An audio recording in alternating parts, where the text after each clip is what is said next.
Ջոնի Դեփի մասնակցությամբ այս ֆիլմը նավերի ու ծովահենների մասին ամենահայտնի ֆիլմերից մեկն է այսօր։ Ճիշտ է, Սևանում նման վտանգավոր իրավիճակում չես հայտնվի ու նման նավեր էլ չես տեսնի, բայց հետաքրքիր պատմություններ հաստատ կլսես։ Կամ ինձ սկզբից նպաստավոր էր, բայց ապա այն փոխվեց եւ մենք Արտանեշից մինչեւ մեր բազան գալիս ենք մոտ 12-13 ժամ։ Նման վիճակում էին հայտնվել Այաս ակումբի նավաստինները, որոնք ջուր էին դուրս եկել վերջերս կառուցված արագաստանավերով։ Նավերը անին ու նայրին պատրաստվել են 800 տարի առաջվա արագաստանավերի օրինակներով։ 800 տարվա մեջ պրակտիկորեն ոչ մի բան չի փոխվել։ Նավի ոչ շինարարության մեջ, ոչ նավարկության ձևերի մեջ։ Նավը ջրի մեջ ավելի ապահով է, քան ցամաքին, միաձայն պնդում են բոլոր նավաստինները։ Այս տիպի փայտե արագաստանավերը անվտանգ են, բայց այն անձնակազմերի հետ լուրջ աշխատանք է տարվել։ Փետի նավակ է ինքը չի խորտակվում, չնայած մենք փորձարկումների ժամանակ ամեն մի անձնակազմի հետ դուրսը այն շուռ ենք տալի ու ստիպում ենք անձնակազմը փորձի վերականգնի, տնի, վերականգնի իր դիրքը, ջուրը թափի ու հասնի ափ։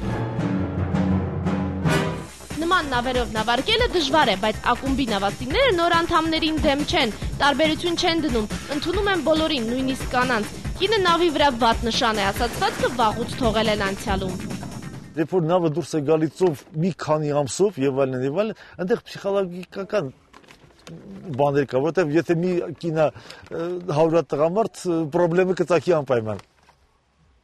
Դրա համար այդտեղից է գալի։ Իսկ մենք պարկաստու 21-րդ դարում ենք եւ մենք հիմա ունենք կապիտան կանայք։ Այնուամենայնիվ փորձառու նավաստիները նշում են այն կարևոր նախադրյալը, որ պետք է ունենա նավորդը, հակառակ դեպքում ոչինչ չի ստացվի։ Ծովը սխալ չի ներում,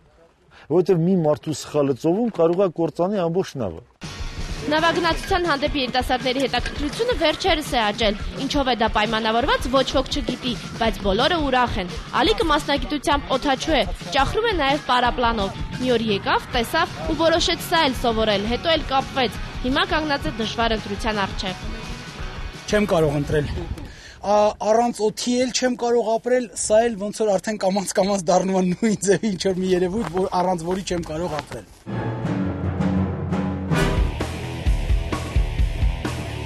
Հողմասահքի Սևանյան դպրոցում ձեզ կօգնեն հասնել պրոֆեսիոնալիզմի այս մակարդակին, բայց դա կլինի տեսական դասընթացներն անցնելուց հետո միայն։ Կարուսելակով քանի ուղղություն ունի։ Օգտագործի ժամանակ տարբերակի պրոդուկտը դեպի տանը, որը շատ անհրաժեշտ է լաբորատորի ժամանակ։ Հողմասահքի դպրոցի աշակերտներն ալիքների վրա քամին որսալուց առաջ երկար ժամեր են անցկացնում լսարաններում, դիտելով այս տիպի ուսումնական տեսանյութեր։ Դպրոցի հիմնադիր ու տնօրեն Մհեր Թովմասյանը համոզված է, առանց դրա հնարավոր չէ, սա բարդ սպորտաձև է։ Մարզաձևը իր մեջ պարփակում է նաև շատ գիտություններ տալի, ասել եւ մեթեորոլոգիա, եւ ուրեմն աերոդինամիկա, եւ անատոմիա։ Այդ ամեն ինչը պետք է իմի բերվի։ Այս սպորտաձևի բարդություններից չվախեցավ նաև դպրոցի տնօրենի դուստրը։ 5 տարի առաջ առաջին անգամ վերցրեց արագաստը ու սլացավ ալիքների վրայով։ Թույլ սեռին պատկանելու հանգամանքը նրան ամենևին ետ չպահեց։ Ես աղջիկ եմ, ես երբ որ առաջին անգամ տեսա, ես ասացի, որ կարամ զբաղվեմ, բայց մարդալ կա, որ կասի ոնց չէ, ծանր է, ես ոնց կարամ ես բարձրացնեմ, չէ, կյանքում։ Այստեղի սաները համարում են, որ հողմասահքը սպորտաձև է բոլորի համար, հենց այդ սկզբունքով էլ դիմավորում են ցանկացողներին, բայց աղջիկները միևնույնն է, գիտեն իրենց թույլ կողմերը, ու Մարիաննան բացառություն չէ։ Վինդսերֆինգիստի կյանքը դա մրցում է։ Դու քո ամբողջ կյանքը մի մրցումից գնում ես մյուս մրցումը։ Ու չկարողի չտանեմ, չգիտեմ։ Սարա Հերբերտը ֆրանսիացի է, հողմասահքով զբաղվում է 8 տարեկանից, մեծ հաջողությունների է հասել, 2006-ին դարձել է Եվրոպայի չեմպիոն, 2 տարի առաջ Սարայի արագաստի վրա հայտնվեցին բոլորիս քաչայտնի 3 տարերը, Արմ, մարզիչն էր համոզել, Ֆրանսիա բնակ Միշել Զաքարյանը, Սարան էլ եկել էր Հայաստան երիտասարդներին խորհուրդներ տալու։ Երեկ ես հետևում էի երեխաներին եւ շատ սխալներ նկատեցի, նրանց ամենամեծ պրոբլեմը այսպես կոչված ջագն է, այսինքն մեծ արագության ժամանակ կտրուկ շրջադարձ անելը, անթերի ջագ անելը մարզիկի համար շատ կարեւոր է, հայ երեխաները դա այնքան էլ լավ չեն կարողանում անել։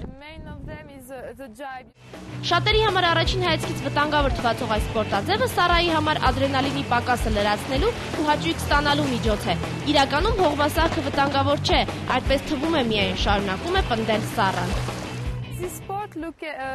Սա շատ տպավորիչ սպորտ է, դրա համար էլ առաջին հայացքից վտանգավոր է թվում։ Իրականում, եթե ուսումնասիրենք պատահարների վիճակագրությունը, կտեսնենք, որ կարող է մի քանի հոգի ուղղակի մատը ջարդած լինեն, ուրիշ ոչ մի բան։